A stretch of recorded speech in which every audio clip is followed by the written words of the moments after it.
Monday, July 22nd, 2019. And this is the next edition of the Torturers Rehabilitation Report project. And today, I really want to dedicate it to this one to the undersung heroes, those folks who were so wonderful this morning. They were just so on top of the abusers and really passionate and owning their power to try to help me stay safe. So I could never thank these folks enough. They're doing this out of sheer nobility and heroism and selflessness, and I'm sure I can tell it takes a tremendous amount of energy to try to force these sad, tragic fallouts of our human species, who find it so important to make it the main point of their life to cause suffering in another human being. So thank you so much, and I just have to do this. Goodbye, little messenger. There we go. And that said, I just want to say, and if you're wondering what this is, the unfortunates who feel a need to abuse are really hitting my torso and my throat this morning. So I'm smearing extra layers of bentonite clay over all those areas that they're targeting from beneath my apartment in their hiding places, shooting me with electromagnetic chemical weapons, which are quite painful. And if these areas are left untreated, might develop tumors or cancer, or who knows what other organ malfunction or disease. So that's the kind of classy people those are. And so I just want to do a little walkthrough of what I've learned so far from what I can hear, and voices coming and going, and sometimes when there's fighting going on, the actual foundations of this apartment shake.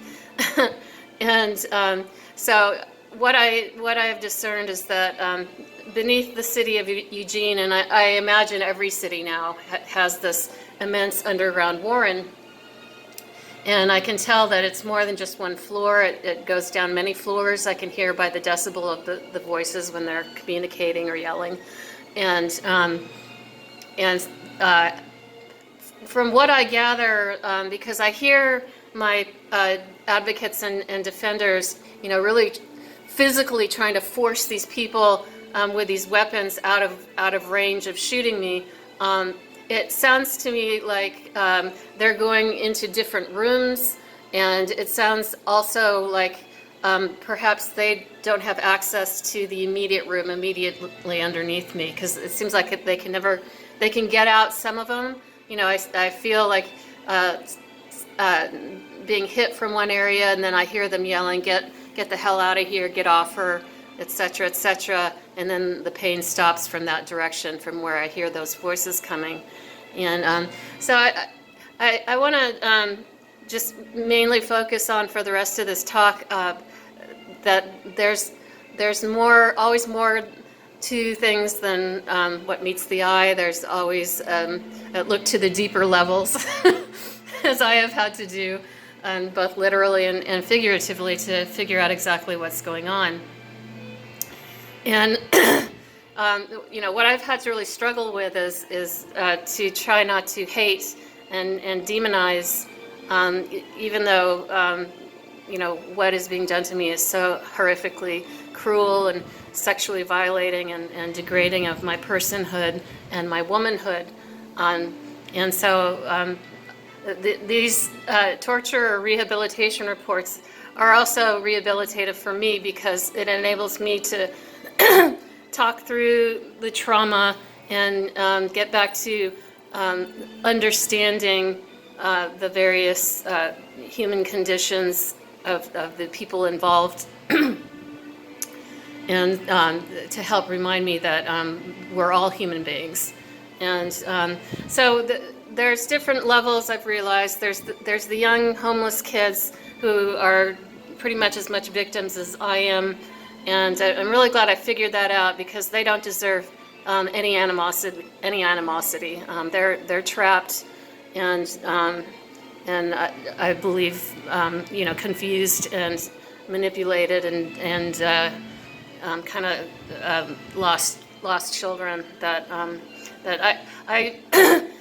I've been trying to think if there's anything I can do, and I don't think there is, because I don't know the entryway to these passageways. And if I don't know that, then how can I enlist any child protective services or police, or who've already shown that they are not going to support me in any way, or anybody, to get to these kids. So all I can ask is that my protectors and advocates down there try to protect those kids as much as possible, and try to find some sort of mentor or somebody that, if at least they can't go and live in better conditions, that maybe it's you, that you just take them under your wing and try as much as you can to get them away from these people who are perverting them and sexually abusing them emotionally by putting those weapons in privacy violating visual devices in their hands, and asking them to rape and sexually violate a woman, a defenseless woman. That's sexual abuse to them. That's emotional abuse to them.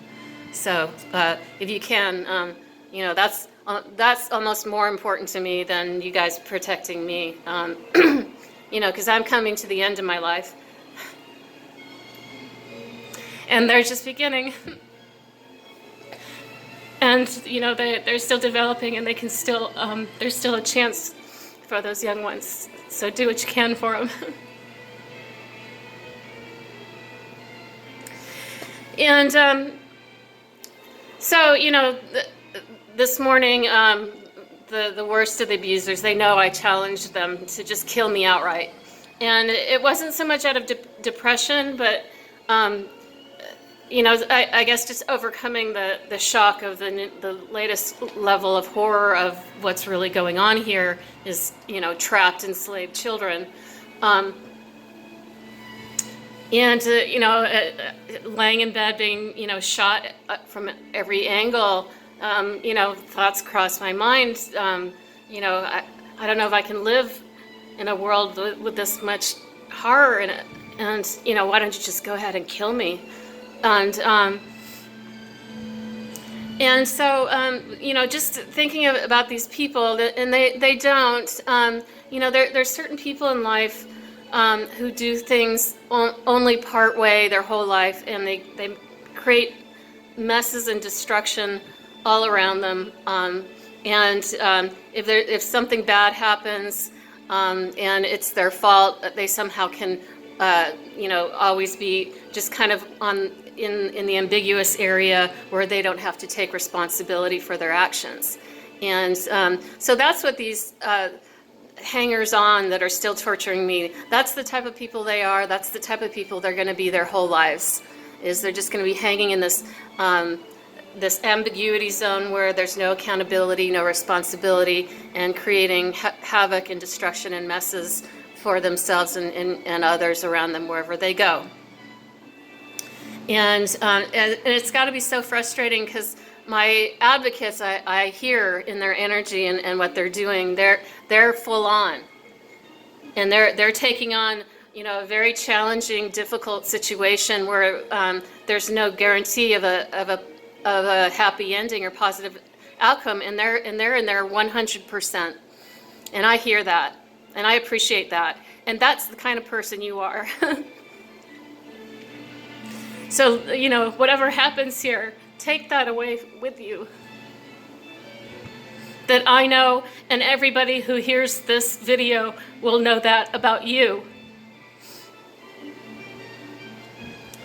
And, I I don't really want to die.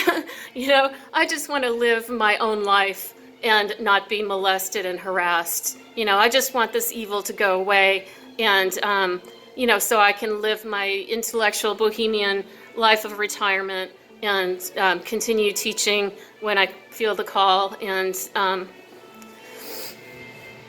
that would be my happy ending.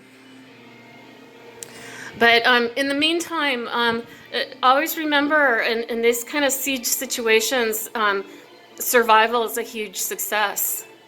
Just surviving, you have to understand that you are succeeding in helping me survive. And so thank you so very much for that. And it's important not to have false hope. There's certain people in this world, there have been brain scans of people who have been diagnosed as either narcissistic personality disorder or sociopath or psychopath personality disorders. And the scans actually show that their brains are constructed differently from the healthy brain capable of normal emotions and compassion. And some people that have these type of brains figure out ways to function in society without causing undue harm. But there's many who don't. And I fear that these that continue to shoot at me are just incapable of compassion and understanding the repercussions of their actions.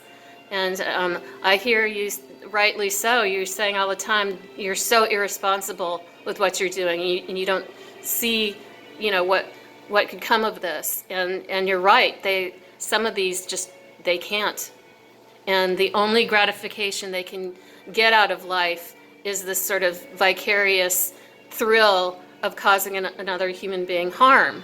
And, and that's sexually arousing for them. And they're going to be grateful that you're not that type of brain, because that type of brain never knows joy, never knows love, never knows all these range of emotions that they're just on the outside of.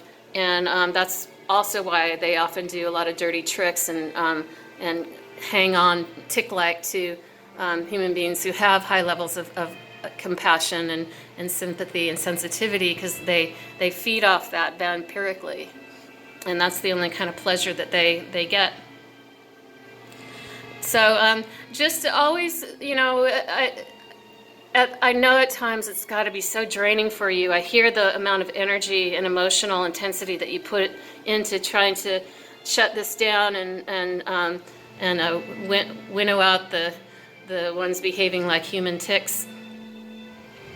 And so always just look underneath to the underlying winning part of the equation, because there's always some little victory that you can grasp from what seems like an overwhelmingly difficult situation to help you get to the next day and not get so drained that you go into depression and feeling hopeless. So all of you who tried to protect me today, please do something for yourself to honor yourself, because we can't love without loving ourselves first and doing self-love. And a lot of us who like to be heroic, sometimes we drain ourselves too dry in our endeavors to try to make the world a better place. So I ask that of you. If I go down for the last time, it's not your fault, because I know that you tried the best you could. Okay? All right. Much love, everybody. Have a good day.